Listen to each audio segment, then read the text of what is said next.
एक बार हजरत आदम अलैहिस्सलाम बीमार हो गए। उस समय उनकी उम्र 1000 साल थी। हजरत आदम अलैहिस्सलाम ने अपनी जिंदगी का एक लंबा हिस्सा जन्नत में बिताया था। जब उनकी जिंदगी के अंतिम दिन नजदीक आए तो उन्हें जन्नत की नेमतों और वहां के फलों की याद सताने लगी। उन्होंने अपने सभी बच्चों को बुलाकर कहा, मेरा अंतिम समय करीब है, मुझे जन्नत की अनगिनत नेमतों और वहां के फलों की याद आ रही है। क्या तुम मेरे लिए जन्नत के कुछ फल ला सकते हो? यह सुनकर उनके सभी बेटे जन्नत के फलों की तलाश में निकल पड़े। लेकिन हजरत शीश अलैहिस्सलाम अपने पिता की सेवा में लगे रहे। काफी समय बीत जाने के बाद भी जब उनके बेटे वापस नहीं लौटे तो हजरत आदम अलैहिस्सलाम ने हजरत शीश अलैहिस्सलाम से कहा, ऐ मेरे बेटे, लगता है कि तुम्हारे भाइयों में से कोई भी जन्नत के फल लाने में सफल नहीं हुआ। शायद उन्होंने अल्लाह से मदद मांगने की दुआ नहीं की होगी। अगर वे अल्लाह के इतने करीब नहीं हैं कि उनकी दुआ कबूल हो तो वे दुनिया में जन्नत के फल कैसे ला सकते हैं? लेकिन तुम अल्लाह के करीबी बंदे हो। मेरा विश्वास है कि अगर तुम उस पहाड़ पर जाकर अल्लाह से दुआ करोगे तो अल्लाह तुम्हारी दुआ जरूर कबूल करेगा। हजरत शीश अलैहिस्सलाम ने जवाब दिया, अब्बा जान, आप दुनिया के पहले रसूल हैं। अल्लाह रब्बुल आलमीन ने आपको अपने हाथों से बनाया है। अगर आप अल्लाह से दुआ करेंगे तो वह तुरंत आपकी ख्वाहिश पूरी करेंगे। हजरत आदम अलैहिस्सलाम ने कहा, जब मैं जन्नत में था तो मैंने अल्लाह के हुक्म की खिलाफ वर्जी करते हुए गंदुम का फल खाया था। तब से मुझे अल्लाह से कुछ मांगने में शर्मिंदगी महसूस होती है। लेकिन तुम पाक हो, तुम्हारे पास कोई गुनाह नहीं है। मुझे यकीन है कि अगर तुम अल्लाह से दुआ करोगे तो वह तुम्हारी दुआ को जरूर कबूल करेगा। अपने पिता की बात मानकर हजरत शीश अलैहिस्सलाम उस पहाड़ पर गए जो उनके पिता ने बताया था। वहां पहुंचकर उन्होंने अल्लाह रब्बुल आलमीन के सामने हाथ उठाकर दुआ की, ऐ मेरे मालिक, आपके नबी आदम अलैहिस्सलाम ने जन्नत में आपकी नेमतों का आनंद लिया। अब उनकी जिंदगी के आखिरी पल हैं। वह जन्नत के फलों की ख्वाहिश रखते हैं। ऐ मेरे परवरदिगार, अगर आप मेरी इस गुजारिश को पूरा कर दें तो मैं हमेशा आपका शुक्रगुजार रहूंगा। हजरत शीश अलैहिस्सलाम की दुआ सुनकर अल्लाह रब्बुल आलमीन ने जिब्राइल अलैहिस्सलाम को हुक्म दिया, ऐ जिब्राइल, मेरे नबी शीश अपने पिता आदम के लिए जन्नत के फलों की फरमाइश कर रहे हैं। जन्नत के सबसे बेहतरीन फलों को सुनहरे पिंजरे में भर दो। उसे जड़ीदार ढक्कन से ढककर जन्नत की सबसे खूबसूरत हूर के सिर पर रखकर शीश के पास भेजो। अल्लाह के हुक्म पर अमल करते हुए जिब्राइल अलैहिस्सलाम ने जन्नत के फलों को सुनहरे पिंजरे में रखा और उस पिंजरे को एक खूबसूरत जन्नती हूर के सिर पर रखा। फिर वह हूर के साथ उस पहाड़ पर उतरे जहां हजरत शीश अलैहिस्सलाम अल्लाह से दुआ कर रहे थे। हजरत शीश अलैहिस्सलाम ने जन्नती हूर से पिंजरा लिया और उसे लेकर अपने पिता हजरत आदम अलैहिस्सलाम के पास पहुंचे। हजरत आदम अलैहिस्सलाम ने जन्नत के फलों को देखकर अल्लाह का शुक्र अदा किया और फलों का आनंद लिया। इसके बाद हजरत आदम अलैहिस्सलाम ने उस जन्नती हूर का निकाह हजरत शीश अलैहिस्सलाम के साथ करवा दिया। लेकिन फिर उन्होंने उस हूर से कहा, ऐ मेरी बेटी, तुम जन्नत की हूर हो। यह दुनिया तुम्हारे रहने की जगह नहीं है। जन्नत में तुम्हारा मिलन शीश के साथ होगा। अब तुम वापस जन्नत लौट जाओ। हजरत आदम अलैहिस्सलाम की बात सुनकर वह हूर सलाम करके वापस जन्नत लौट गई। कुछ समय बाद हजरत आदम अलैहिस्सलाम ने हजरत शीश अलैहिस्सलाम को बुलाकर कहा, ऐ मेरे बेटे, मेरा अंतिम समय नजदीक है। सभी भाइयों को इकट्ठा करो ताकि मैं उन्हें अपनी आखिरी वसीयत और नसीहत कर सकूं।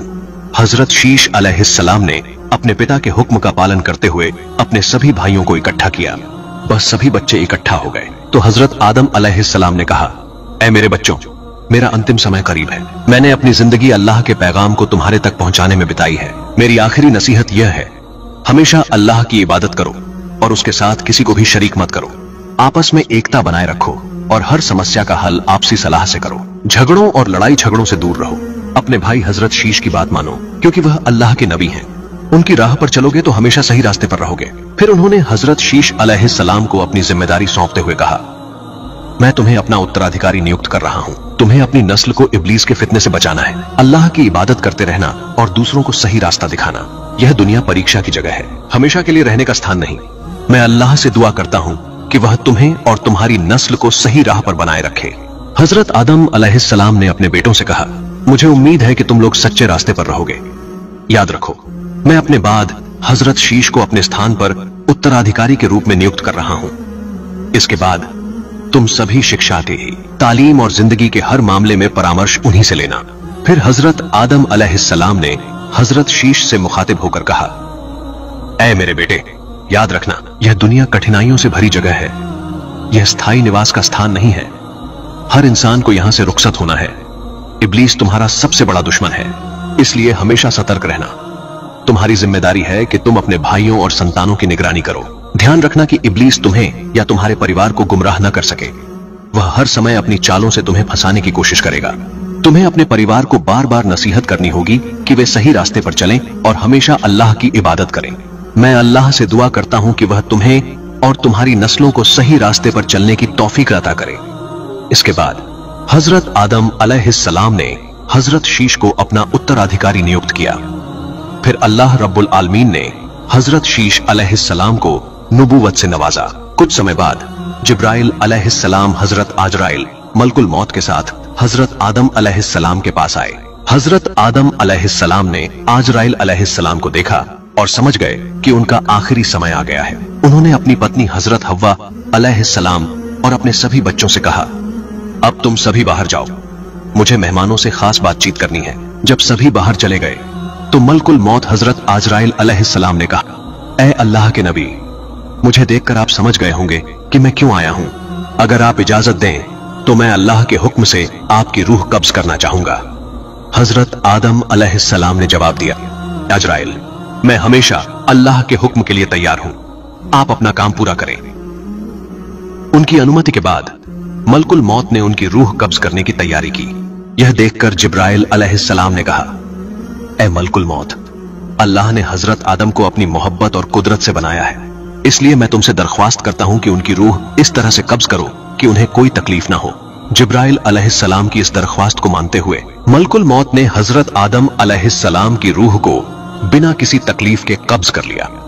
इस तरह हजरत आदम अलैहिस्सलाम ने इस दुनिया से रुखसत कर लिया। उनकी मृत्यु के बाद उनके बेटे हजरत शीश अलैहिस्सलाम ने उन्हें दफनाया। हजरत आदम अलैहिस्सलाम का यह अमल उनकी संतान के लिए रहनुमाई और नसीहत का सबसे बड़ा सबक है। इन्ना लिल्लाही व इन्ना इलैहि राजिऊन। हजरत आदम अलैहिस्सलाम ने इस दुनिया की मोह माया को छोड़कर अपने परवरदिगार के पास लौट गए। उनकी आंखें बंद हो गईं और उन्होंने आखिरी सांस ली। उनकी इस जुदाई ने उनके परिवार को गहरे सदमे में डाल दिया। उनके बेटे और पत्नी हजरत हव्वा अलैहिस्सलाम इस अकल्पनीय गम से आहत हो गए।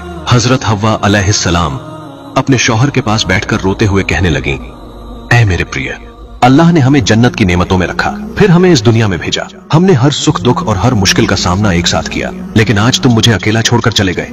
अब मैं किससे अपनी बातें करूंगी, किसका सहारा लूंगी। उनकी मृत्यु के बाद उनके बेटे यह तय नहीं कर पा रहे थे कि हजरत आदम अलैहिस्सलाम को कैसे दफनाएं। उन्होंने पहले कभी किसी इंसान को दफनाते नहीं देखा था। इस समस्या को हल करने के लिए अल्लाह रब्बुल आलमीन ने जिब्राइल अलैहिस्सलाम को भेजा। जिब्राइल अलैहिस्सलाम ने हजरत शीश अलैहिस्सलाम को दफन कफन का सही तरीका सिखाया। उनके मार्गदर्शन के अनुसार हजरत आदम अलैहिस्सलाम को सरण द्वीप के एक पहाड़ पर दफनाया गया। हजरत आदम अलैहिस्सलाम की मृत्यु के बाद हजरत हव्वा अलैहिस्सलाम गहरे शोक में डूब गईं। उनकी मृत्यु 1 साल बाद हुई। उन्हें भी हजरत आदम अलैहिस्सलाम की कब्र के पास ही दफन किया गया। प्रिय दर्शकों, यह कहानी हमारे पहले पिता और माता हजरत आदम